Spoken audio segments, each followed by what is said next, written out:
Pace bene, hari ini kita membahas Santo Ignatius Loyola. Ia lahir menurut catatan tahun 1491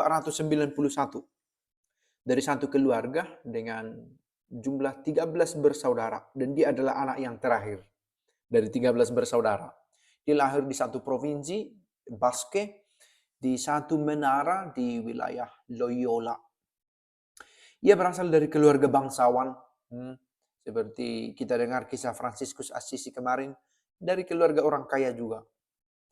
Ayahnya Beltran Ibanez de Unas bertempur bersama seorang raja Katolik. Ya, bapaknya adalah seorang pejuang, katakanlah begitu. Dan di kemudian waktu nanti kita dengar bahwa Ignatius Loyola juga adalah seorang kesatria. Ibunya Marina Sanchez de Licona. Mungkin salah pengucapan saya. Ibu ini adalah keturunan bangsawan juga. Yang berasal dari kota Ondarroa. Lingkungan tempat tinggal Ignatius dicirikan oleh nilai-nilai sopan santun, setia pada kerajaan, ada keinginan akan kekuasaan, ambisi dan penegasan, akan wibawa, akan pencarian akan kemuliaan. Itu tampak dalam semangat berjuang dari keluarga Ignatius Loyola ini. Dikatakan awalnya ia bernama Inigo Lopez. Tahun 1506 ada satu peristiwa ketika Inigo kehilangan orang tuanya. Kehilangan orang tuanya dan akhirnya dia dipindahkan ke satu kota namanya Arevalo untuk mengikuti seorang yang bernama John Velázquez de Cuellar. Dan orang ini memberikan pendidikan kepada Ignatius Loyola untuk membentuk pribadi Ignatius Loyola sebagaimana bapaknya dulu, orang yang terkemuka dan tampil untuk membela daerahnya. Dan akhirnya pada tahun ini 1506 dan kemudian Ignatius Loyola, Inigo Lopez ini dikenal sebagai orang yang ahli, yang cakap dalam skillnya, termasuk dalam berperang. Tapi terjadi sesuatu yang pantas diingat. Tahun 1521.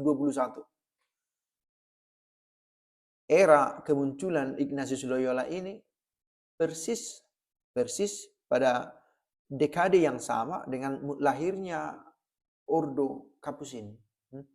Ordo Fraterum Minorum Capucinorum. 1521. Pada tanggal 20 Mei dikatakan dia mempertahankan wilayahnya Kastil Pamplona yang kala itu dikepung oleh pasukan Perancis. Dia ikut berperang. Tetapi tak bisa ditolak, ada juga bencana yang menghampirinya. Kakinya terkena satu tembakan meriam sampai dikatakan mengalami luka yang sangat serius kakinya. Mematahkan bagian kakinya dan beberapa luka lain yang membuat dia menjadi sangat lemah, ya. Dan ketika begitu dia jatuh, orang-orang segera menyerah kepada Perancis, kepada lawan mereka pada waktu itu. Ternyata orang yang pandai bertempur toh bisa juga kalah. Orang yang sudah melatih dirinya dalam pertempuran bisa juga kalah. Itu yang kita dengar dari kisah Ignatius Loyola ini, Inigo Lopez. Nah, bukan hanya soal kekalahan itu, efek kemudian dari kekalahan itu yang menjadi satu trauma besar bagi Ignatius Loyola. Dikatakan bahwa ada kegelisahan, ya, setelah guerra, setelah perang itu, ada permasalahan mental juga yang dia miliki, selain masalah fisik yang juga mengganggunya, sehingga dia benar-benar kehilangan harga dirinya, kehilangan gairahnya, kehilangan semangatnya. Tahun 1500 itu juga, 1521 itu juga, dia masuk ke dalam katakanlah semacam rehabilitasi, satu momen penyembuhan di mana pada tanggal 29 Juni, sekitar hampir 1,5 bulan, keadaannya menjadi lebih baik. Dia bangkit lagi Memang dikatakan bahwa masih ada kelainan pada kakinya, dan karena kelainan ini dia harus melewati proses operasi. Dia tidak bisa memakai sepatu bot, maka diputuskan untuk menjalani operasi. Operasinya tidak seperti masa sekarang, lengkap dengan obat bius, lengkap dengan teknik-teknik, sehingga proses operasi berlangsung dengan sangat baik, dengan sesedikit mungkin rasa sakit. Pada waktu itu belum sampai pada konsep itu. Maka dikatakan operasi itu sangat rumit dan menyakitkan. Kakinya dioperasi Ignatius Loyola ini. Maka ketika proses pengobatan itu yang sangat susah itu, dia berusaha menghibur dirinya atau menyibukkan dirinya dengan membaca novel-novel tentang kesatria. Tetapi ada satu kisah yang bagi dia sangat istimewa, disebut di sini bukunya Vita Christi, dari Carthusian Ludolf dari Saxony. Dan satu buku lain tentang kisah-kisah hidup orang suci, orang kudus, yang benar-benar menginspirasi dia. Bagaimana kita sedang berusaha membiarkan diri kita terinspirasi oleh kisah Ignatius, demikian juga dia dulu mencoba menemukan inspirasi dari buku yang dia baca. Dua buku yang istimewa, yaitu Vita Christi, Hidup Kristus, dan kisah legenda emas orang-orang suci.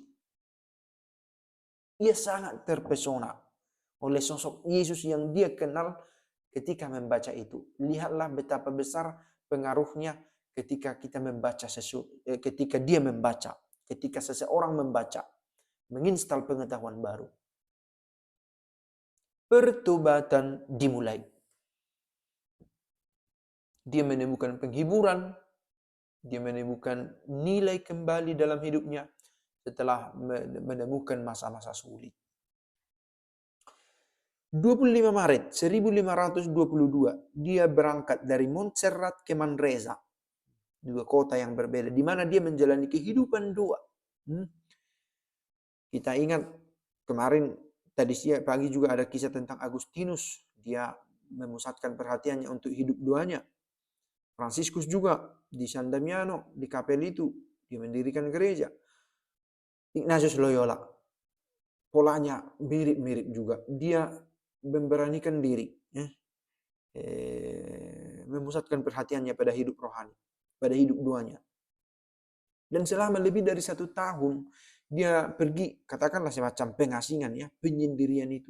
Masa ini disebut sebagai masa penghiburan bagi dia, tetapi serentak juga masa sedih yang mendalam, Mungkin karena dia teringat masa lalunya, keporak-porandaan yang dia hadapi, ketiadaan orang tua, macam-macam. Dikatakan kehidupan masa lalunya tak henti-hentinya menyiksanya. Ignatius Loyola merasa tersiksa oleh masa lalunya. Cara hidupnya berpuasa, bertapa, begitu keras, sampai cara hidup macam itu membuat dia semakin lemah. Ia sempat bahkan terpikir untuk bunuh diri. Ignatius Loyola, Inigo Lopez. Tetapi kemudian dia menemukan semangat, Lalu akhirnya dia memakai nama Ignazio. Ignazio yang artinya di sini diambil dari nama berjaga-jaga. Artinya kurang lebih itu katanya. Dan dia juga memiliki, secara ringkas bisa kita katakan, ada pengalaman mistis yang dimiliki oleh Ignazio ini di momen yang kaya spiritual ini. Dia menemukan penerangan yang luar biasa, enlightenment. Lalu masih pada tahun yang sama, dia latihan intuisi. Dia mulai mendalami latihan rohaninya lebih dalam lagi di Manresa. Dia mulai menemukan discernment. Ini tipu daya si jahat atau dari Tuhan. Dia mulai membuat distingsi akan suara, akan fenomena-fenomena spiritual yang dia alami. Dan ini sangat terkenal dari retret pembinaan rohani Ignatian, di mana orang dibimbing untuk membuat discernment, pengolahan batin Pemilah-milahan. Mana ini? Apakah ini perasaan senang dan gembira? Apakah ini kesedihan yang positif dan negatif? Apakah ini kegembiraan sejati atau tiruan? Ini Ignatius mencoba menemukan alasan untuk situasi batinnya ini. Masih pada tahun yang sama, tahun 1522, Ignatius setelah sembuh, ia berubah menjadi peziarah. Dia meninggalkan uang.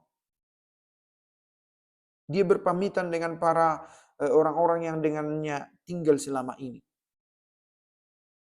Lalu, bulan Februari 1522, ia melewati Aranzazu, sebuah tempat suci di dekat Loyola. Dia menghabiskan malamnya dengan berdoa. Dia menuju ke biara Benediktin di Montserrat, dekat Barcelona. Pada malam menjelang kabar sukacita, dia meletakkan pedang dan belatinya di altar, memberikan pakaiannya kepada orang miskin. Dia berpakaian sebagai seorang peziarah. Dia mengubah tampilannya. Tahun 1523, dia membuat peziarahan di Yerusalem. Dia ingin pergi ke Yerusalem. Maka dia berlayar dari Barcelona menuju Gaeta. Tiba di Roma, di mana dia bertemu dengan Paus Adrian ke-6 selama pekan suci. Saya masih ingat ada satu di gereja Maggiore, pernah kita bahas itu. Ada satu kapella kecil di dalam gereja itu, di mana dikatakan Ignatius Loyola merayakan misa perdananya di situ. Di sini, di Maria Maggiore, basilika terbesar yang didedikasikan kepada Bunda Maria. Dia menuju ke Venesia.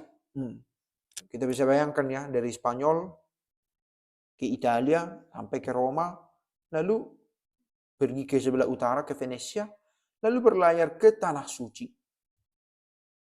Pertama-tama ia menyumbangkan semua yang dia miliki untuk orang miskin. Dia mengunjungi makam suci, Betani, Bethlehem, Sungai Jordan, Taman Zaitun. Dia ingin berhenti tapi ada saja dorongan untuk lanjut. Ada juga yang menghadangnya. Tetapi ia terus melanjutkan perjalanannya. Tahun 1526,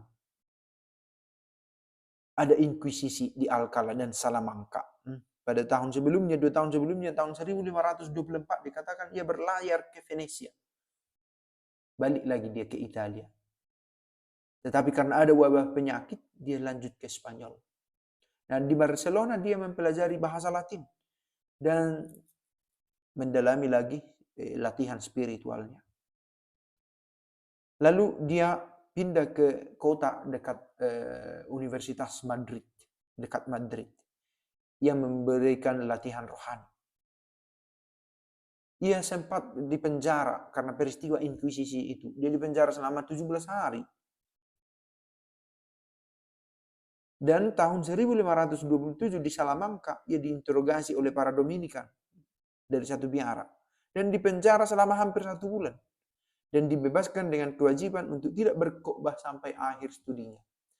Nah, kita bisa sarikan ini berarti ada saja kesulitan yang orang hadapi. Ketika harus berusaha dekat dengan Tuhan. Tidak selalu gampang. Tahun 1528, Ignatius Loyola merasa harus melanjutkan studinya dan mengabdi kepada Tuhan dengan lebih baik. Karena itu, dia pergi sendirian berjalan kaki ke Paris. Dia tiba tanggal 2 Februari 1528. Ini persis pada tahun kelahiran Capucin. Selama 7 tahun dia di Paris, di Prancis. Dan di waktu yang sama, kita tahu dia sudah memberikan hartanya, dia juga harus mencari uang untuk menghidupi dirinya sendiri. Maka justru peristiwa itu yang membuat dia semakin rendah hati.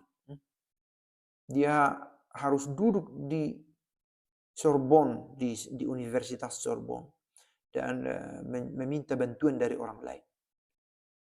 Dan dia mulai menderita ada masalah dengan perutnya, ada sakit perut yang parah. Tetapi dia masih melanjutkan studinya dan sampai akhirnya dia memperoleh gelar master dalam ya, satu bidang seni katanya, artibus, tetapi juga terutama dalam teologi. Tahun 1534, ia bertemu dengan sahabat-sahabatnya. Ia bertemu dengan orang-orang pertama di lingkarannya.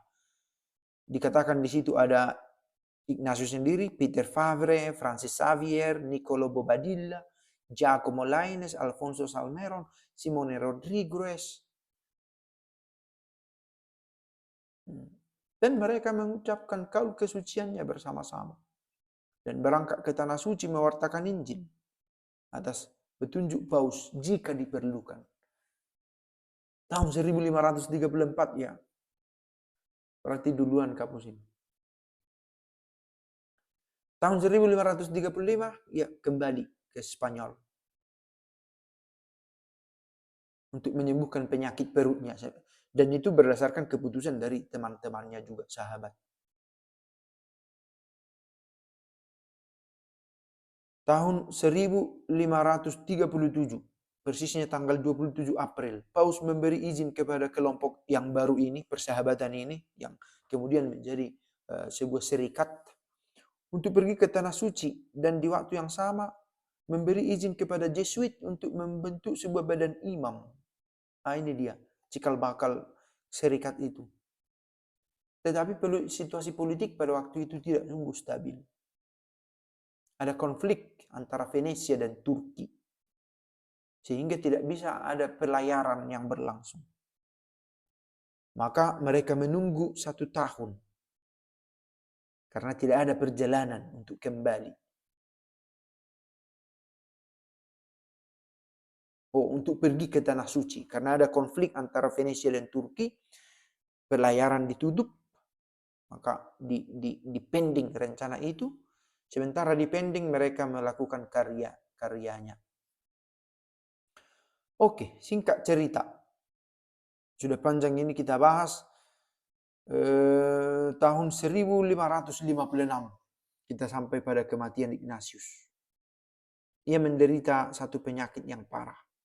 Pada 30 Juli dia merasa akan mati. Lalu dia menginginkan restu Paus, tapi sekretarisnya Juan de Polanco menunda hingga pagi hari. Lalu seorang saudara sekitar tengah malam mendengarnya berdoa, "Ya Tuhan, Ignatius meninggal tanpa pengurapan orang sakit." Padahal dia sudah punya firasat ya. Dia meninggal pada pagi hari tanggal 31 Juli. Di usia 65 tahun. Tanggal 1 Agustus dia dimakamkan di gereja Santa Maria della Strada. Dan dibeatifikasi tahun 1609. Sekitar 53 tahun kemudian ya. Dan dikanonisasi 12 Maret 1622. Berarti ini sekitar 66 tahun setelah kematiannya. Tahun 1637, hampir 80 tahun kemudian, jenazahnya ditempatkan di sebuah gucci di Kapel Sant'Ignazio al Gesù di Roma. Ternyata di Roma relikwinya. Ya. Lalu pada tahun 1622, dikatakan sahabat-sahabatnya juga dikanonisasi sebagai orang kudus. Bukan hanya dia. Tadi itu tahun 1622 dia dikanonisasi, tetapi sahabatnya juga di waktu yang sama dikanonisasi di tahun yang sama. Francis Xavier, Philippus Neri, Teresa Avia, dan Isidorus, sang petani. Oke. Atau kisah dari seorang kudus, Ignatius Loyola. Semoga berguna. Ciao, ciao. Pace bene.